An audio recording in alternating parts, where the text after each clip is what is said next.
Alam mo ba na may mga bansa kung saan mas marami ang mga kababaihan kaysa kalalakihan? Dahil dito, maraming kababaihan ang nananatiling single dahil nahihirapan silang makahanap ng kanilang magiging kapareha. Kung ikaw ay naghahanap ng iyong forever at nahihirapan kang makita ito sa ating bansa, ba't di mo subukan ang iyong swerte sa mga bansang ito? Para diyan, narito ang 5 listahan ng bansa na mas marami ang mga single na babae dahil sa kakulangan ng mga lalaki. Unang bansa, Latvia.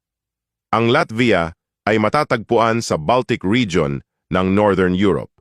Maraming lalaki ang lumilipat sa ibang bansa para maghanap ng mas magandang oportunidad sa trabaho. Ang mga kababaihan sa Latvia ay kilala sa kanilang kagandahan, talino, at malalim na pagpapahalaga sa edukasyon at pamilya. Perfect place para sa mga naghahanap ng long-term relationship.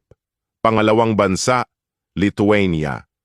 Katulad ng Latvia, maraming lalaki rin ang lumilipat sa ibang bansa para mag-aral o magtrabaho. Ang mga Lithuanian women ay well-educated at family-oriented, pero may modernong pananaw sa buhay. Sila rin ay kilala sa kanilang warm hospitality at sense of style. At isa nga sa napakaswerteng Pinoy na nakadali ng isang magandang Lithuanian ay ang vlogger na Pinoy na si Eugene. Pangatlong bansa, Estonia.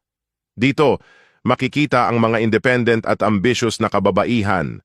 Maraming lalaki ang lumilipat sa ibang bansa, kaya't mas marami ang mga single na babae rito. Ang mga Estonian women ay progressive ang pag-iisip at entrepreneurial. Perfect para sa mga gustong makipagsabayan sa buhay.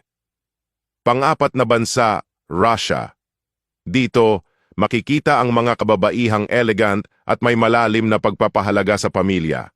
Maraming lalaki ang nawala noong World War II at mataas din ang male mortality rate sa Russia. Kaya't mas marami ang mga kababaihan na naghahanap ng harmonious and loving relationship. At panghuli, Ukraine. Sa Ukraine, makikita ang mga kababaihang may grace at traditional values. Maraming lalaki ang umaalis dahil sa mga conflict at emigration. Ang mga Ukrainian women ay kilala sa kanilang loyalty at hospitality. Kaya kung ikaw ay naghahanap ng iyong forever, pero di mo makita sa Pilipinas, baka isa sa mga bansang ito ang para sa iyo. Good luck sa iyo. Hanggang sa muli!